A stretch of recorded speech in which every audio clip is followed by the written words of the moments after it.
So there I was, knee-deep in alien swamp water on Cathara 7, trying to convince a carnivorous orchid not to dissolve my sample kit with its acid spit, when I discovered that everything the Galactic Coalition had told us about extinct apex predators was complete garbage. But let me back up because this story gets weird fast, and you're going to need context. My name is Zara Volt, and I'm what happens when someone with 3 xenobiology degrees and 0 social skills gets kicked out of every respectable research institution in the galaxy. Apparently hugging hostile plant life and referring to toxic flora as misunderstood babies is considered dangerously unprofessional behavior. Who knew? Well, after my 3rd expulsion, University of Proxima really couldn't handle my paper on emotional support relationships between humans and carnivorous vegetation. I ended up doing solo catalog missions on backwater planets. The pay is terrible, the isolation is crushing, and there's a 60% chance of being eaten by something with too many teeth. But hey, at least nobody complains when I have philosophical discussions with predatory ferns. Cathara 7 looked like someone had mixed Jurassic Park with Avatar, and then cranked the everything wants to kill you dial up to 11. Purple trees the size of skyscrapers, flowers that screamed when you looked at them wrong, and vines that would strangle you just for having the audacity to exist near them. It was paradise. I'd been there for 3 weeks, collecting samples of these gorgeous death blossoms that apparently tasted like cotton candy if you prepared them right, though right. Involved a 17-step process that included singing to them in a specific key, which seemed excessive even by alien plant standards. The Coalition had classified Cathara 7 as uninhabited and perfectly safe for solo research missions, which should have been my first clue that something was about to go horribly wrong. When has anything the Coalition classified as perfectly safe ever actually been safe? These are the same people who thought it was a good idea to declare war on an entire species of apex predators and then act surprised when said predators got really good at not being found. Speaking of which, let me tell you about Vorthak. Picture the nastiest, most terrifying predator you can imagine. Got it? Well, now make it 8 feet tall, give it claws that can slice through starship hulls, acid saliva that can melt through power armor, and the hunting instincts of something that evolved to be really, really good at turning other living things into lunch.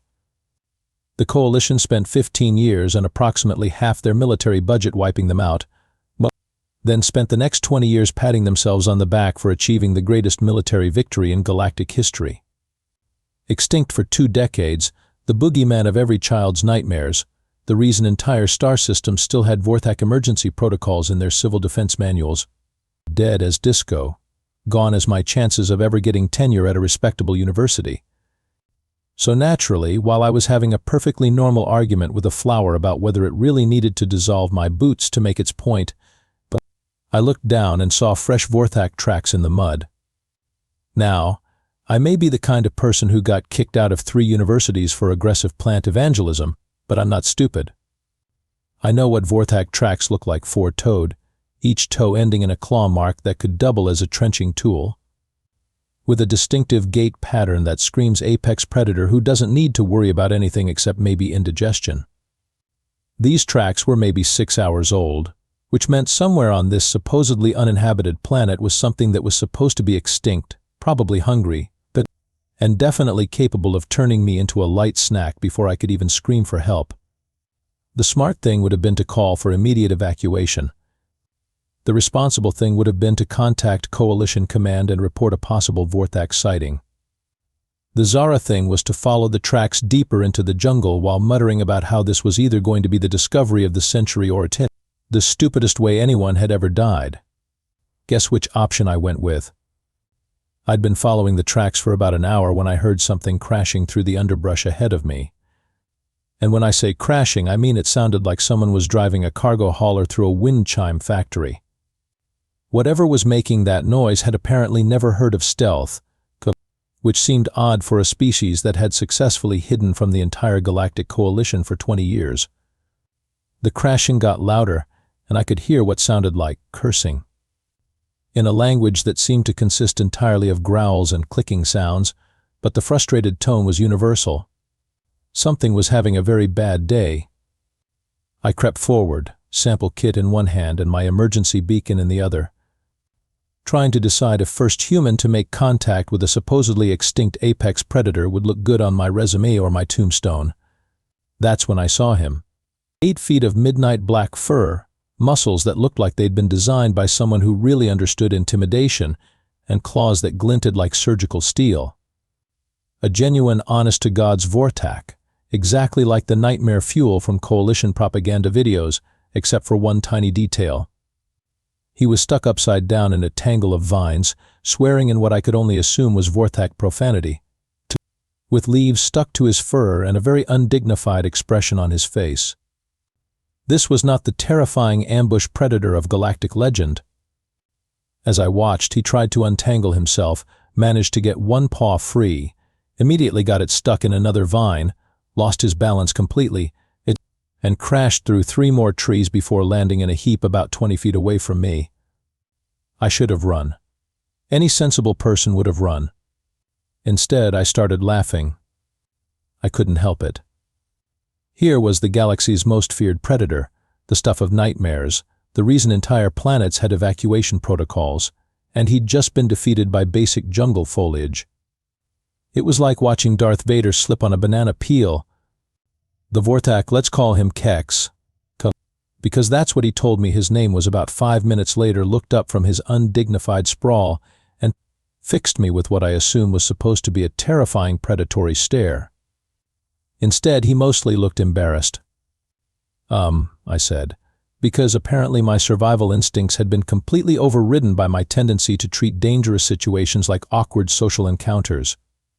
Are you okay? Kex blinked at me. Actually blinked. Then he made a sound that might have been a sigh if sighs could also be growls. I am fine, he said in accented but perfectly understandable standard, his voice like gravel mixed with honey. This is not how this was supposed to go. How what was supposed to go? The part where I ambush and devour the small human who has wandered into my territory. He said this with the tone of someone admitting they'd forgotten to buy milk at the store. I have been planning this for 3 days, but the execution has been suboptimal. I looked at him, still sprawled in a pile of broken branches with leaves in his fur, and felt something in my chest that might have been sympathy if sympathy could also be profound amusement. Would you like some help getting untangled? He stared at me for a long moment, like I'd just offered to explain quantum physics to a houseplant. You want to help me? Well, yeah, you look uncomfortable, and those vines have really aggressive thorns. Plus, if you're going to eat me, you should probably be able to stand up first. It seems more dignified. For the record, this was not the first time in my life that I'd responded to a potentially lethal situation by trying to be helpful. It's a character flaw that had gotten me into trouble before, but never quite like this. Kex made another one of those growling sighs. I cannot eat you now. You have been kind to me. It would be impolite. And that's how I ended up spending my afternoon untangling a 8-foot apex predator from a bunch of hostile vegetation while he explained that he'd been living alone on this planet for 20 years and had apparently forgotten how to be properly terrifying. Turns out, when you're the last surviving member of your species and you've been hiding in a jungle for 2 decades, you develop some issues. Kex had survivor's guilt, chronic anxiety, and what I was pretty sure was depression, all wrapped up in 8 feet of supposedly terrifying predator. I have not spoken to another intelligent being in many years, he admitted on our second day together, while I showed him how to properly prepare the cotton candy flowers. I had forgotten that conversation could be pleasant. We were sitting by my camp, sharing emergency rations, because it turned out that Kex had been living on nothing but carnivorous plant matter for years, and was desperately craving variety. He ate my protein bars with the enthusiasm of someone discovering chocolate for the first time. How many years? I asked, trying to keep my tone casual while internally calculating just how long someone could survive in complete isolation before losing their mind entirely. 23 years, 4 months, 16 days. He said it immediately, like he'd been keeping count, since the last coalition raid on our homeworld. I nearly choked on my water bulb. You've been keeping track? Time becomes important when you have too much of it. His ears flattened against his head, which I was learning was the Vorthak equivalent of looking sad. I count the days so I do not forget that I am still alive. This was not the conversation I'd expected to have when I'd signed up for a solo research mission. I was supposed to be cataloging plants, not providing therapy to the galaxy's most wanted extinct species. What was it like? I asked. Before the war, I mean. Kex's whole posture changed, relaxing in a way I hadn't seen before. We were hunters, yes, but we were also gardeners in our way. We cultivated the worlds we lived on, maintained the balance between predator and prey. We had art, music, philosophy. We debated the nature of existence and the responsibilities of apex species. That doesn't sound like the mindless killing machines from coalition propaganda. Propaganda is rarely concerned with truth. His tone went bitter. We were good at hunting. Very good. And when resources became scarce, we did what any species does: we expanded our territory.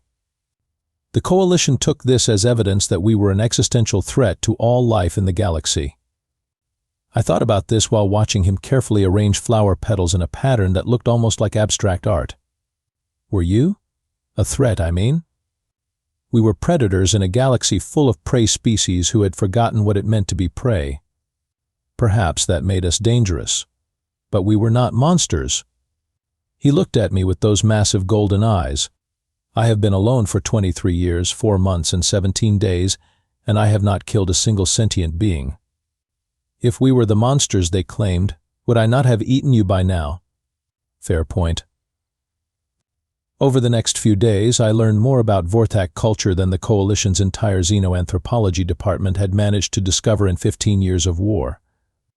They were social creatures who lived in family groups called prides, though the structure was more complex than the name suggested. They had a rich oral tradition, a sophisticated understanding of ecology, and what sounded like a genuinely beautiful approach to philosophy that emphasized balance and responsibility. They were also, admittedly, really good at killing things when they needed to. We evolved as apex predators, Kex explained while helping me collect samples from a particularly aggressive vine. Our entire physiology is designed for hunting. Our claws, our teeth, our reflexes, we are living weapons. But weapons are tools, and tools can be used for many purposes. He demonstrated by using those terrifying claws to delicately extract a flower specimen without damaging the surrounding tissue. It was like watching someone perform microsurgery with a chainsaw. The Coalition never understood this, he continued. They saw only the weapon, not the being who wielded it. I was starting to understand why I'd gotten along better with non-human life forms than with my own species. Humans had a tendency to see things in simple categories: dangerous or safe, friend or enemy, civilized or savage. Kex was none of these things, and all of them, depending on context. "Can I ask you something?" I said while we were setting up camp on our 4th evening together. "Of course." "Why didn't you eat me that first day?" "I mean, really, you'd been alone for over 20 years, I was trespassing in your territory, and I'm pretty sure I would have been a decent meal." Kex was quiet for a long moment, staring into our small campfire. "You laughed," he said finally. "I laughed when I fell from the trees. When I made a fool of myself trying to be the terrifying predator of legend. You laughed, but not cruelly. You laughed like someone who understood what it felt like to fail at being what others expected you to be." I felt something twist in my chest. "You could tell all that from my laugh?" "I am a hunter." I read body language, micro-expressions, pheromones. In that moment I saw not prey, but kinship perhaps. Another being who did not fit properly into the world as others saw it. And that's when I realized that this 8-foot apex predator and I had more in common than I'd ever had with another human being. Our peaceful existence came to a crashing halt on day 7 when a Coalition patrol ship dropped out of hyperspace and immediately started scanning the planet. I watched the sensor sweep from my camp's monitoring station while Kex crouched behind a cluster of rocks, every muscle in his body tense with barely controlled panic. They have found me, he whispered, and I could hear 23 years of accumulated terror in his voice. Maybe they're just doing a routine patrol, I said, though I didn't believe it myself. Coalition ships didn't waste fuel on routine patrols of backwater research planets. The comm system crackled to life, and a voice that sounded like it had been designed to be as intimidating as possible filled my camp. This is Commander Brick Strongjaw of the Coalition patrol ship Relentless. We have detected possible Vorthak energy signatures on this planet. All personnel are to report to designated safe zones immediately for evacuation. I looked at Kex, who had gone completely still in the way that prey animals do when they're hoping a predator won't notice them. The irony was not lost on me. Brick Strongjaw, I whispered. That's actually his name? He legally changed it from Eugene Wimple, came a different voice over the comm, female and considerably more professional. Sir, you left your channel open. Shut up, Sterling. All personnel, report for immediate evacuation. We're hunting dangerous game here. I made a decision that was either heroic or stupid, depending on your perspective. I turned off my comm system. Zara, Keck said quietly, you should go with them. This is not your fight. Actually, it kind of is now. I started packing my essential gear. You said Vorthak energy signatures. What does that mean? We emit a distinctive bioelectric field. Coalition scanners were designed to track it during the war. If they are here, they know I am here. Then we need to move. We. His ears perked forward in surprise. You think I'm going to abandon the first person in years who actually listens when I explain the emotional complexity of carnivorous plant life? Not a chance. We packed quickly and moved deeper into the jungle, but it was too late. The patrol ship had already launched shuttles, and within an hour we could hear them crashing through the underbrush with all the stealth of a marching band. I'd expected a small team, maybe a few scouts. What I got was a full military squad led by a man who looked like he'd been designed by a committee of people who'd never actually met a real soldier but had very strong opinions about what one should look like.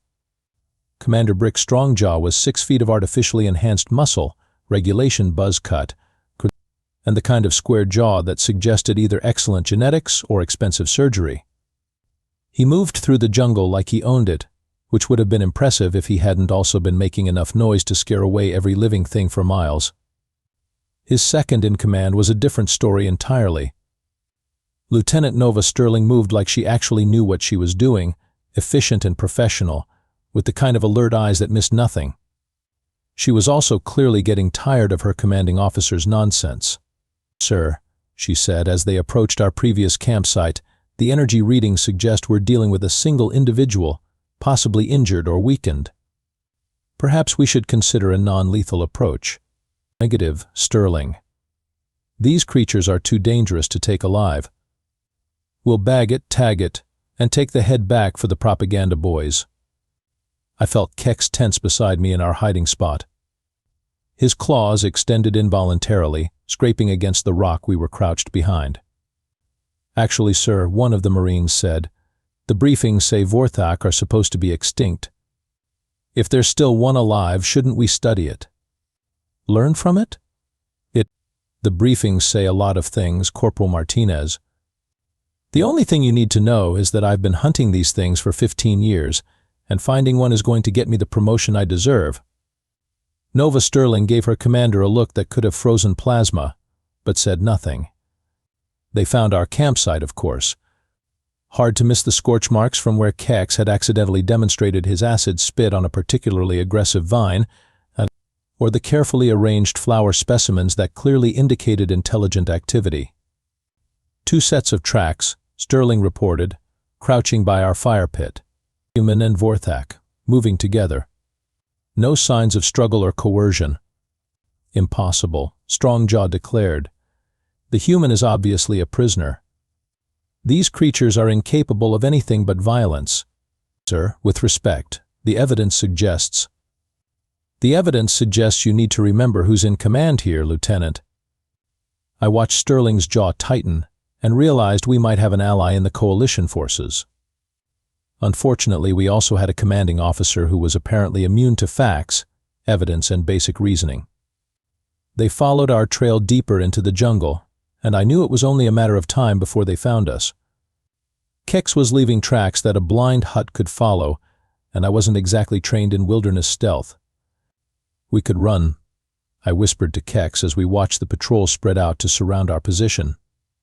"Where?" "This is my world, but it is small. They have ships, sensors, orbital support. There is nowhere to run."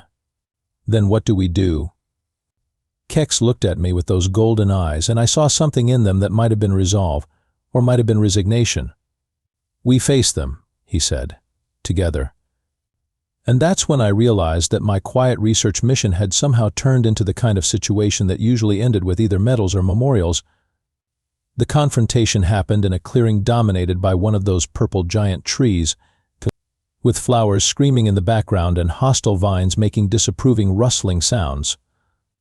It was like nature had decided to provide the most dramatically inappropriate soundtrack possible for what was about to go down. Commander Strongjaw burst into the clearing with his weapon drawn, clearly expecting to find me tied up and traumatized while being menaced by a slavering monster. Instead, he found me sitting cross-legged next to Kex, sharing the last of my protein bars while we discussed the philosophical implications of carnivorous plant consciousness.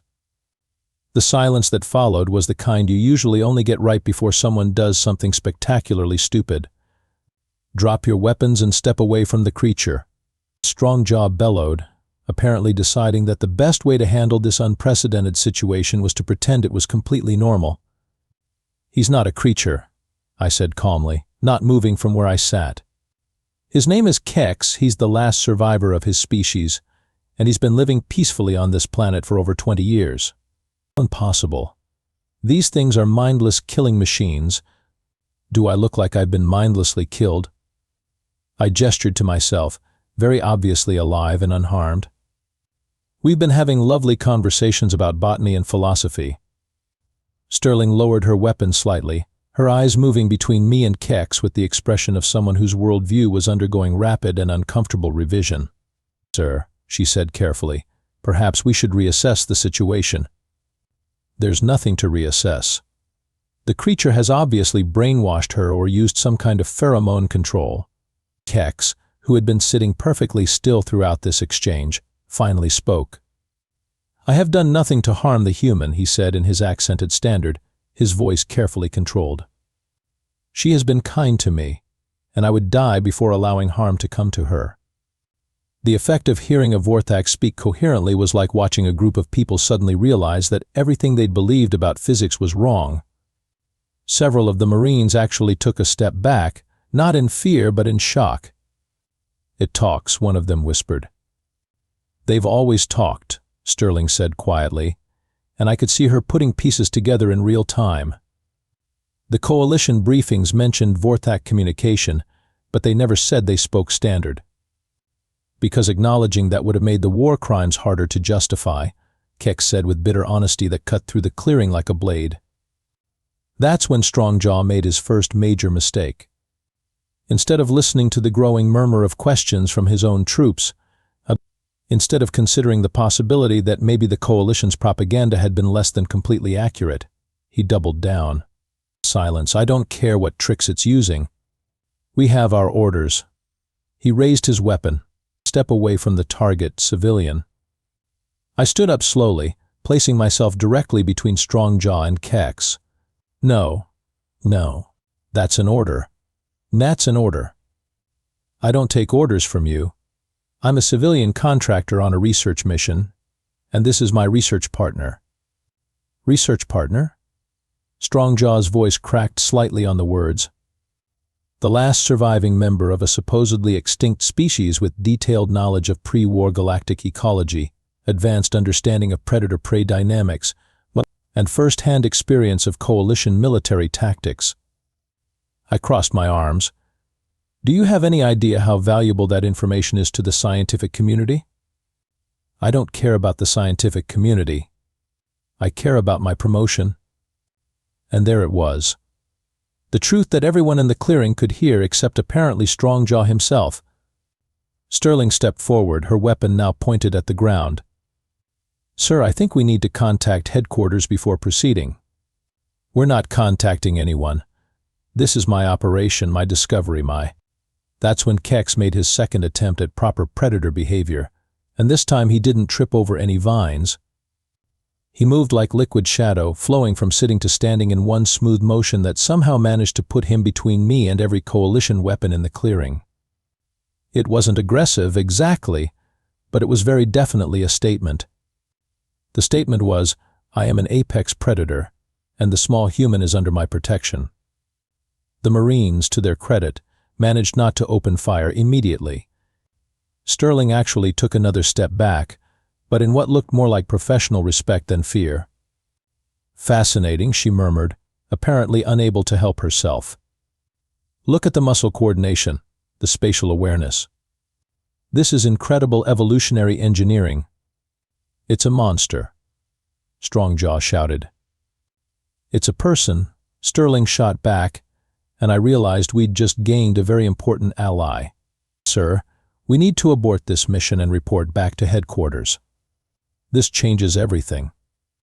The only thing this changes is my promotion prospects. Capture them both." That's when Strongjaw made his final, fatal mistake. He tried to shoot Kex. I say tried because the moment his finger started to tighten on the trigger, the 3 different Marines tackled him to the ground while Sterling relieved him of his weapon with moves that suggested she'd been waiting for an excuse to do exactly that for quite some time. "Commander Brick Strongjaw," she said with evident satisfaction, "I'm placing you under arrest for attempted murder of a sentient being, violation of first contact protocols, and being a massive embarrassment to the coalition military." "You can't arrest me. I'm your commanding officer." "Not anymore, you're not." And that's how the galaxy's most feared apex predator ended up being defended by a coalition patrol squad while their former commander had what could only be described as a very public nervous breakdown. 6 months later, I was sitting in the office of Admiral Chen Zhao Li, head of Coalition Xenological Affairs, watching her try to figure out how to spin the greatest intelligence failure in galactic history into something that didn't result in mass resignations and congressional investigations. "So let me make sure I understand this," she said, reviewing the stack of reports that had been generated by what the press was calling the Cathara 7 incident. "One of our research contractors made first contact with a supposedly extinct apex predator species, established peaceful diplomatic relations, and prevented a war crimes tribunal by stopping a rogue commander from committing murder on camera." "That's a very flattering way to put it," I said. "And now you want us to fund a full xenoanthropological study of Vorthak culture, with you and Kex as the primary research team." He prefers cultural liaison and educational consultant, actually. And yes. Admiral Zhao Li looked tired in the way that people get when they're dealing with situations that are simultaneously wonderful and terrible. "Do you have any idea how many careers this is going to end? How many policies we're going to have to revise? How many history books we're going to have to rewrite?" "Probably a lot," I admitted. "But think of it this way, you get to be the admiral who discovered that the coalition's greatest military victory was actually based on incomplete information, and then turned that discovery into the galaxy's most successful interspecies cooperation program." She stared at me for a long moment, then started laughing. "You know what? Fine, yes, fund the program, revise the histories, and let's see if we can avoid another 20-year war based on mutual misunderstanding." The paperwork took 3 months to process, during which time KX and I lived in a coalition diplomatic facility that was definitely not a prison but also definitely had a lot of armed guards and restricted access. KX spent most of his time in what he politely called cultural exchange sessions, but which were obviously intensive debriefings about Vorthak technology, tactics, and potential surviving populations. Meanwhile, I got to explain to a parade of xenologists, anthropologists, and military analysts exactly how I'd managed to achieve peaceful first contact with a species that had been classified as inherently hostile to all other life forms. I treated him like a person instead of a monster, I kept saying, which apparently was a revolutionary concept in diplomatic circles. The media attention was insane. Suddenly I was the human who befriended a space monster, and the xenologist who rewrote galactic history, and my personal favorite, the woman who made friends with death incarnate. Kex handled the publicity better than I did, probably because he'd had 23 years to get used to being misunderstood. He did interviews with scientific journals, appeared on news programs, and somehow managed to explain complex philosophical concepts while looking like something from a nightmare. The public loved him. Children across the galaxy started drawing pictures of the nice space kitty, which made Kex laugh in a way that sounded like purring mixed with thunder. I have gone from being the monster in their nightmares to being the subject of their art projects, he said while reviewing a particularly creative drawing that depicted him wearing a flower crown and sharing tea with a stick figure human. This is improvement, yes? The best part was watching the coalition bureaucracy try to figure out how to handle the sudden existence of other extinct species who started coming forward after news of our rat story spread. But turns out there were a lot of supposedly dead civilizations who'd just gotten really good at hiding from coalition surveys. Nova Sterling got promoted to commander and put in charge of the new interspecies recovery and integration program, which was military code for find all the species we accidentally declared extinct and try to fix our mistakes before they cause more diplomatic incidents. Former Commander Eugene Wimple, he legally changed his name back after the court-martial was assigned to a desk job processing cargo manifests on a mining station in the Outer Rim, where his capacity for making terrible decisions could only affect shipping schedules. As for Kex and me, we got our own ship, a budget that would make a university president weep with envy, and a mission to travel the galaxy documenting lost species and helping them reintegrate with galactic society. Our first assignment was a planet in the Vega system where there were rumors of surviving Krestak, a species of living mineral formations that had supposedly been wiped out by strip mining operations 50 years earlier. Turned out they'd just moved underground and were really annoyed about the noise. Our second case involved a group of wandering philosophers who'd been declared extinct after their homeworld was destroyed, but had actually just dispersed throughout the galaxy to contemplate the nature of existence while working various day jobs. We found one of them running a very successful noodle stand on Proxima Station, and another working as a traffic controller who'd been writing epic poetry during her downtime for 30 years. The third case was my personal favorite, a species of empathic healers who everyone thought had died in a plague, but who'd actually just been living quietly in retirement communities across the core worlds, offering therapy and medical advice under assumed names. Everywhere we went, we found the same pattern. Species that had been declared extinct by the coalition were actually just really good at avoiding the kind of attention that got entire civilizations wiped out by bureaucratic error. It is almost as if Kex observed while we were cataloging our findings, but many species learned that the best way to survive first contact with the coalition was to avoid first contact entirely. Shocking revelation, I replied. Who could have predicted that? We were currently heading to our next assignment, a gas giant system where there were reports of impossible energy signatures that might indicate surviving void dancers, a species of energy beings who had supposedly dispersed into cosmic radiation centuries ago. Kex was sprawled across the navigation console, watching Earth comedy reruns on the main screen while calculating our hyperspace jump coordinates. He'd developed a fascination with human humor, particularly sitcoms, which he found philosophically intriguing. "Zara," he said during a commercial break, "do you think they will ever make a television program about our adventures?" I looked up from my research notes, considering the question seriously. Probably. But they'll get everything wrong. They'll make you more monsters, me more heroic, and they'll probably add a romance subplot. Romance. His ears perked forward in amusement. Between whom? Knowing Hollywood? You and me, probably.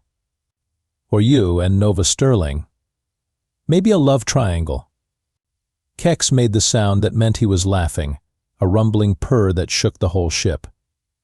Our lives are already absurd enough without adding fictional romance. That's what I told the documentary producer who called last week. There was a documentary producer, 3 of them actually, plus someone who wanted to turn our story into a musical. A musical? He sat up, suddenly interested. What would my songs be about? Probably your feelings.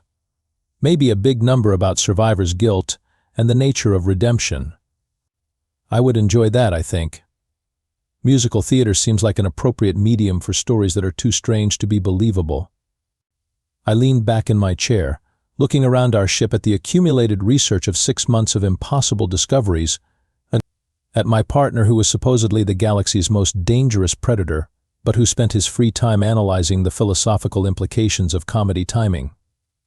And at the star charts showing our route to yet another species that was definitely extinct until we proved otherwise. You know what, Kex? I think our lives are already a musical. We're just missing the soundtrack. Perhaps we should compose one. Can you sing? I am told that Vorthak vocalizations are quite melodious when properly modulated. Then let's write ourselves a theme song. Something about friendship, discovery, and the healing power of treating people like people instead of like monsters. And proper scientific methodology, Kex added seriously. Obviously. Can't have a xenologist musical without proper scientific methodology. And that's how the galaxy's most unlikely research team ended up spending the rest of their hyperspace jump composing what would eventually become the opening number of Predator, and Prey, a space musical, which played to sold-out audiences across 12 star systems and somehow managed to make xenobiology cool for an entire generation of young scientists. But that's another story entirely.